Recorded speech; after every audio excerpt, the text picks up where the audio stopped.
Well, let's go with the Fox and Friends. They're, it is, as long as we're talking about people who are indignant about what's being taught in schools. On one hand, we just heard from somebody who said that 12, 13, 14-year-old boys are being told that men are bad and that toxic masculinity is bad. Sort of built into the definition, toxic, but, maybe he doesn't quite get that, but that's all right. Here is Fox and Friends Weekend. We have Will Cain, Rachel Campos, Duffy, and Pete Hegseth. And God, they're just like, it's amazing how pernicious this critical race studies is. It's just like everywhere now. I'm really taken aback by how arrogant these local school board members are in this little world of power, this tiny little purchase of real estate they've gotten to wield power over their fellow community members. And we've seen this time and again, how condescending they are to any citizen that steps up with concern over the education of their children. I'm really taken aback by the level of arrogance of local school board members. Ladies and gentlemen, this is not a debate. Right. And local schools are funded by the local community. But it is a really great reminder that we focus, a lot of us Americans, on, the congressional race and the Senate race. They seem a little more sexy to us. But the real action right now in America is happening at the local level. And if you remember, Obama last week said, he laughed off critical race theory and all the things that are happening at school. And you're over the target. If Obama says, don't pay attention to this, this is nothing, then you should exactly where you should be focused. That's so parents are on track. And they're fighting back. They've launched a petition at change.org. Here's a portion of the petition in that school district. Jen Fano and all of the Board of Education members have disgraced our community and clearly do not have the best interests of our children in anything they do. They represent everything that is wrong in education and are completely incompetent in every aspect of their role. I presume they're correct. Then you got to vote them out. Yeah. I mean, they're trying to get them to resign. They're trying to get them to resign, and maybe that will work. Hopefully that level of public pressure will work. But to your point, Will, they feel insulated behind their podium and their microphones. They can cut everybody off.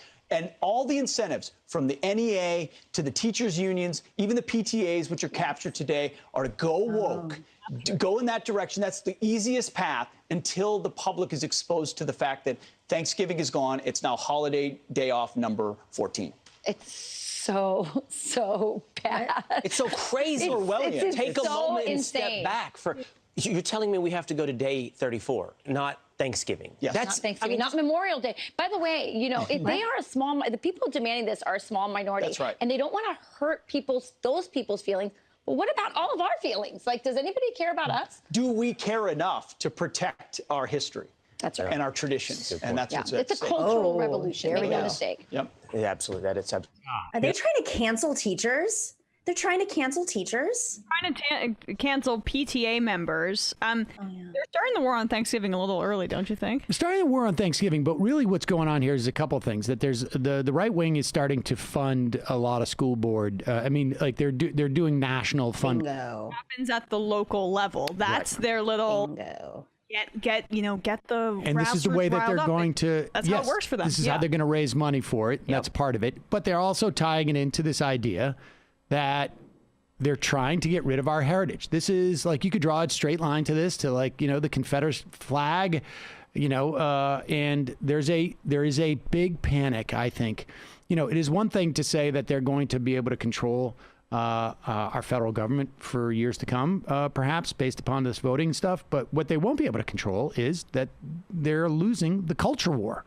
And the culture war in their respect is they want to maintain, like they say, this heritage. Well, what is the heritage he's talking about? Like, nobody's talking about erasing anything other than the systems of racism and misogyny that have marked this country. But there's also this overlap. I'm sure they're looking at crosstabs, like behind the scenes, whoever's creating this messaging strategy. They're saying, okay, well, teachers are really popular right now, even in red states. We've seen these red state revolts. So how do we keep our mission to privatize the country, take on the largest union that funds Democrats, the teachers union, but how do we loop people into that fight when they're actually supporting their teachers and they're actually supporting schools? So how do we loop them in? Oh, we paint them as racist. We paint them as people who are, trying to erase history. Yeah. Interesting. Yeah, this is like a threefer or something for them. What, the war on Thanksgiving, critical race theory, and white replacement theory?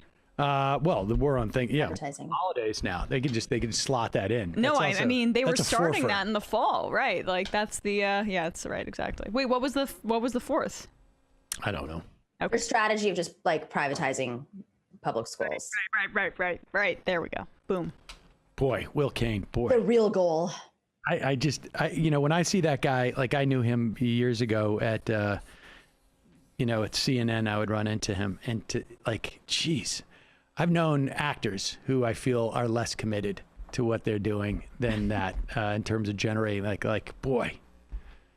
Maybe something changed in his life. I don't know, but that is impressive work. Joined the men's rights movement, and he's just very committed.